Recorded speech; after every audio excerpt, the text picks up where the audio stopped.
Well, listen, firstly, can I just say kia ora, good afternoon, everybody, and thank you so much for coming out today. Before I begin, can I just acknowledge Chris Penk, our incredible, hard-working and common sense building and construction minister. It's great to also be in the electorate of Dr. Carlos Chong as well, and I say, Carlos, thank you for all your advocacy of the people in this area as well. And also to Master Builders and Mike Greer Homes for hosting us so generously here today. We really appreciate it. Look, our government wants to see more houses being built because that means more economic growth, it means more jobs, and it means more Kiwis owning their own home. Building products in New Zealand are expensive, and the cost of living, without doubt, is the key issue for all Kiwis. So from today, thousands of overseas building products will for the first time be able to be purchased in New Zealand, providing much needed competition and lowering the cost of building and consequently the cost of living. Building costs have increased by around 40% since 2019, and it is 50% more expensive to build a standalone home in New Zealand than it is in Australia. So from tomorrow, the first tranche of overseas building products will go live, which will mean thousands of building products will be easier to use in New Zealand. That means cheaper plasterboard, it means cheaper doors and windows, and it means cheaper cladding. The cost of these materials is fueling New Zealand's housing supply challenges and preventing Kiwis access to affordable homes. For example, New Zealand has some of the most expensive plasterboard in the world. Kiwis pay 38% more than Australia for plasterboard, 47% more than the UK, and 67% more than the USA for the same products. And 97% of plasterboard is made by one established company here in New Zealand, and when that company ran into difficulty back in 2022, prices for plasterboard soared, projects were delayed, and some builders were forced to pay 6 times the normal amount for a sheet just to complete a job. That is unacceptable, and we believe that competition is a great thing. And that is why from tomorrow, plasterboard manufactured by many companies, not only in New Zealand but also in Australia, the UK, Europe and of the United States, will be automatically approved if they are of an equal or better quality, as assessed in New Zealand's building code. We want to level the playing field by increasing competition for high quality buildings products and in turn lower prices for builders, which leads to lowering the cost of living and making houses more affordable for Kiwis. I'll now hand over to Minister Penk to take us through some more of the details of what he has planned. Thank you. House prices go up 50%. How do people who are renting houses afford an extra $180 a week, which is what was happening? How does the state house social housing wait list go from 6,000 to 25 to 26,000 over that period of time, a 4-fold increase? And how do you end up with thousands of kids raised in motel rooms and say that that's acceptable on any standard? So this government has worked really hard. You've seen stable house prices. You've seen rent prices be stable. In fact, they've come down about $5 a week over the almost 2 years that we've been in power. And most importantly, we've put 6,000 people into proper homes and they're off the state house social housing wait list, which is fantastic. Importantly, we're taking 2,100 kids that were sitting in motel rooms and saying that's how they were being raised, and we've got them into warm, dry homes, either through KO by prioritising people with families to the top of the list through Priority 1, the work that we've done with community housing providers to make funding and financing more available to them so that they are accessing funding and financing the same way that KO can do so at the same levels and the same rates, and also through transitional housing. No Kiwi wants to see anyone in a homeless situation. We continue to spend $500 million with organisations that can work with people who are often in homeless situations with very complex needs, and we'll continue to do that. And obviously we also have MSD support that's available for people that are in desperate situations with the housing accommodation and work that we do. But I just would say to you, when 6,000 people were on the State House wait list that are no longer there, when you actually have taken 2,100 kids out of motels and got them into proper homes, that's progress. We know we've got more work to do, particularly across the system. That's why we're doing things like we're doing here today. When was the last time you had taken a walk in Auckland CBD? I'm in Auckland CBD quite regularly. I know that... Have you seen rough sleepers on? Yes, I have over a number of years. Yes, over a number of years, and I've seen. Do you think things are getting better? And I've visited people in motel rooms and families trying to raise kids in motels, which is just not unacceptable. And I've sat down with people desperately trying to get a state house on a state house and they can't get access to one. and I've spent a lot of time in community housing providers working with people who do great pastoral care work around that. So we know we've got more work to do across the whole system, and we'll continue to work on the challenges of homelessness. But as you know, these issues are often very complex, challenging issues and needs around often mental health, often addiction, often other reasons, abuse and other things that are happening. We're working really hard with other community organisations. We spend $500 million, as I said, on that. We spend, I think, something over $4 billion in housing assistance for people in general, and we continue to make MSD services available for people who desperately need housing. So, but I just would say to you, we've made progress on a few things. We've got more to do, absolutely more to do. That's why increasing supply of housing is so important. What countries are going to get the streamlined treatment of tax construction? Yeah. Thank you. I mean, we're taking a rolling wall approach. So in the first instance, it's those that match up with the standards contained in this document, which you'll see is Australia. And obviously there's a certain amount of tie-in with them already around closer economic relations, but really clarifying and simplifying that pathway for them. As I mentioned, the United States, including through the international standard organisations, and the Euroclass designation, so the EU standards. But that's not to say that others and other types of building products within a build won't be included. In fact, going forward they will, but we're moving fast to get the best bang for the buck initially in terms of what will make a great difference. We're going to continue on from there for the reasons that we've set out this initial tranche. We need to continue on, and we're looking forward to continuing to work with the industry, technical experts and MBs right alongside them, hearing from them what's important in the space so that we can maintain the quality even as we make things faster and also more affordable. Is there a risk of a leaky bunch? No, I don't think so. Look, it's a very fair question to ask about standards and quality, but the underlying basis of our building product approval regime is that it's the same or higher standards of quality as those currently in the New Zealand Building Code and Standard System. So there's no way that we'll have a lower quality, and it's not an exercise in flooding New Zealand with any lower quality products, but actually saying those that are already equal or higher, and including in an innovative way that are recognised by credible and comparable jurisdictions can be used. So it's speeding up the process as opposed to undermining the intent of the things that we need to see in our products here. And sorry, for the Prime Minister, just circling back to international doctors and developing homegrown talent, do you share the same concerns as Winston Peters about the number of migrants coming into New Zealand? Are you as alarmed as he is about the effects immigration is having in other countries and cities? Well, there's nothing he passed. I saw some remarks, I think, that you might be referring to that he made yesterday or the day before. There's nothing inconsistent there with government policy. What's important is that immigration is always linked very strongly to our economic agenda and our ability to support immigration with good infrastructure. And those are the three things that have to come together for any country, and certainly here in New Zealand as well. We have accelerated pathways for residency through the green list for real, where we've got job shortages that we desperately need to get into our communities. Doctors would be a good example of that. What did you make of his comments calling every other party a globalist party and his party a nationalist party? Well, I mean, he's speaking in his, as the leader of his political party. I mean, I'm talking as Prime Minister of New Zealand in a coalition government. Awesome. Thanks, team. Appreciate it. Thank you.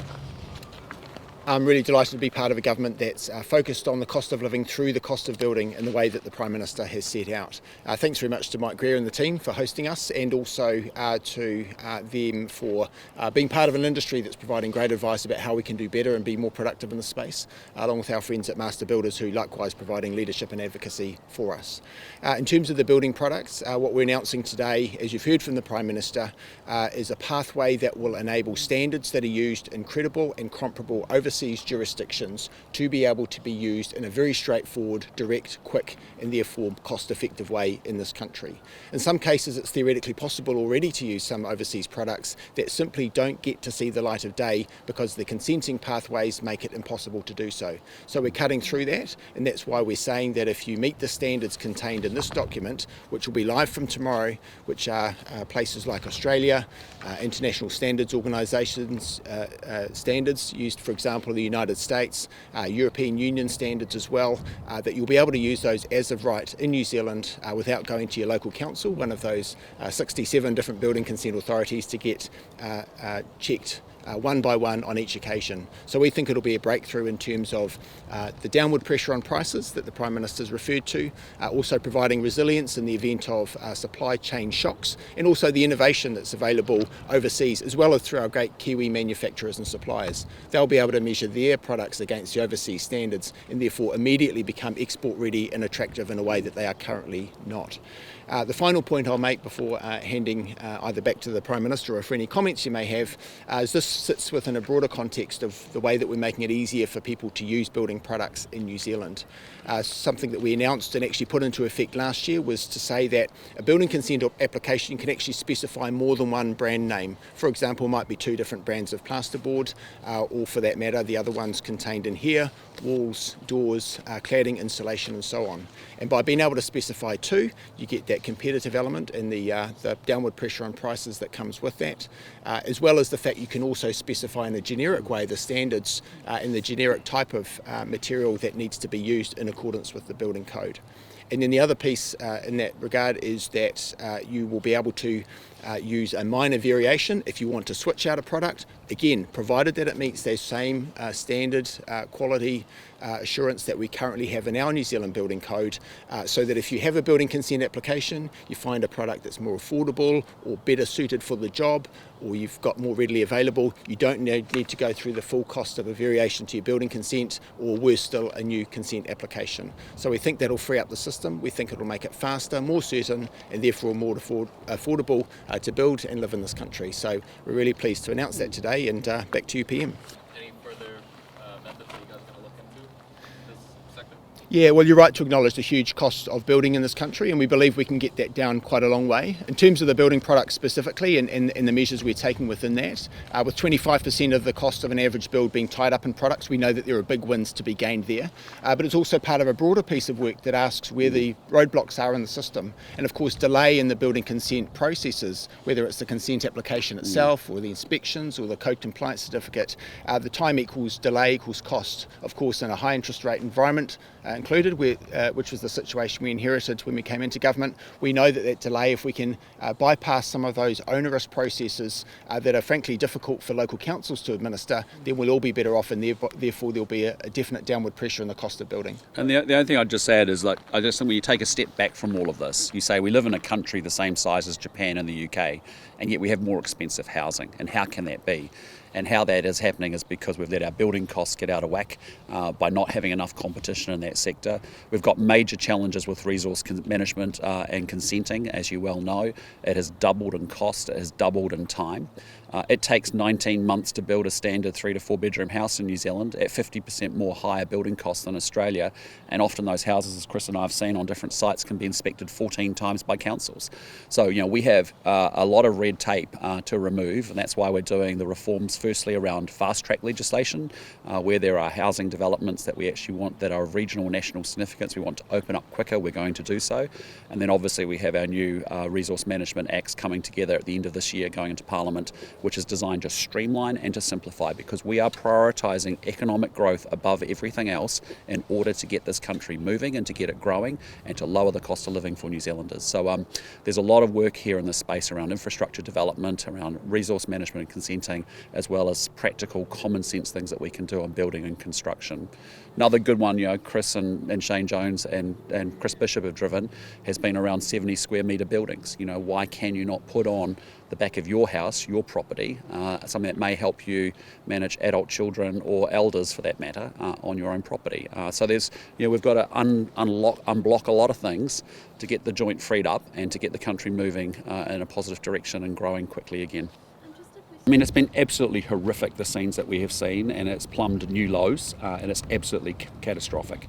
And that's why you saw us join last week with foreign ministers from the UK, from Europe, from Canada, Australia, New Zealand, all coming out and saying, look, we have plumbed new depths now, and that there's several things that need to happen. It is really unacceptable that Hamas is hanging on to hostages and causing huge amounts of human suffering on the hostages, but on the families of those hostages. They started this on October the 7th, and they need to release those hostages immediately. Secondly, what we're seeing with respect to Israel not allowing UN or NGO organisations in to deliver aid and assistance is unacceptable as well. And they have a responsibility to make sure that humanitarian assistance is flowing through unfettered. And as you've seen, New Zealand, we've put, I think, $38 million into humanitarian assistance and aid. And then we also know, and what we've been calling out is, we need to get to a two-state solution ultimately. And there are actions that are taking place from ministers, if you think about, with extremist positions in the government of Israel, particularly on the West Bank, but even the proposals to actually split into what they're planning to do in Gaza. All of that is not helping and is undermining the efforts to get to the table and to get to a negotiation and get to a two-state solution. So yes, we're a long way away, but we have values, and where we put voice to them in order to get attention to our positions is we work as closely as we possibly can with other like-minded countries on calling for Israel to step up, in this case in the last week, and really open up all the humanitarian channels that they can. We should have the UN there and the other NGOs there, not the situation that we've got now with the Israeli aid organisation that we've seen. But this is an absolute tragedy, and what we want in the Middle East is peace and stability. What we don't want is more military action. We need negotiation, we need diplomacy, we need dialogue, because more military action just leads to more human suffering on a scale that we're all finding incredibly confronting and incredibly catastrophic. But just take a step back on the construction sector. There's no doubt about it. It's been the sector in New Zealand that has the highest booms, and it has the lowest busts. And just remember, why are they feeling so much pain and suffering? They are feeling it because inflation went through the roof and interest rates went through the roof. And if you want to go do a development like this or any other construction, vertical or otherwise in this country, you need to be able to go borrow, you need to be able to sell through your plans, and you need to be able to manage your cash. And you end up paying a huge amount for interest rates. So high interest rates has really put a lot of pain and puts disproportionate pain into the construction sector. So what are we doing about that? Well, what we're doing is we're not going to do phantom projects where we spend $1.2 billion on three waters that goes nowhere. We spent $300 million on a light rail project for 6 years that didn't even get started. We're stopping all the phantom projects. And what we are doing, as we announced last week, is we've got $6 billion worth of projects kicking off in the shovels in the ground before Christmas. You saw another project come out earlier in the week with the medical school, which is also going to start before the end of the year. And we're making sure that we're doing everything we can to actually get the pipeline of infrastructure and giving visibility to it, to overseas investors, about what the government wants to build in infrastructure, and gets it moving. We obviously have our reforms on polytechnics. We know we're going to need to go from 40,000 through to about 97,000 workers in the construction sector over the next 30 years. So part of that is getting it back to local control, getting it tied into local employers, so that we can actually get the pipeline of workers that we need to actually get the growth happening across the country. But there is a massive now $207 billion infrastructure pipeline of real projects, not phantom projects, not sort of muck around projects with lots of bumper stickers and slogans and lovely glossy pictures, stuff getting done, which is really what will drive jobs back into the sector and get the sector moving forward. I mean, we're really confident that by opening up to the competition, both here and overseas, there'll be a general levelling out effect in terms of what we've seen anecdotally at least, and in fact on the empirical basis of the extra cost we're paying here versus Australia. So we're really confident in that. In terms of whether there are any anti-competitive practices that might give rise to market dominance, that's an issue that the Commerce Commission might choose to look at again in the future. And if I can just add, in terms of making these changes now, with the difficult times that we've had for the reasons that the Prime Minister set out, now is exactly the right time to reform the system so that it's more efficient and productive, so that when we get those green shoots that are now very visible, for example in the EBOS survey of 3 weeks ago, showing that more than half the builders expect an increase in demand in the next 6 to 12 months. Now is the time to get things moving much more quickly so we don't get the blockages that we've seen historically when we do go back to closer to that boom as opposed to bust in the cycle. I do think it's really very exciting. I mean, one of the 5 big things we have to do in this country is build out modern, reliable infrastructure. And, all the work on consenting, all the work on a good infrastructure pipeline, 30-year pipeline, the city regional deals that we're doing, the attraction of overseas investment so that we can get more of these projects funded sooner, faster, better, quicker. It's really quite exciting. But we have to not just watch our economic recovery take place, we actually get a chance to shape it.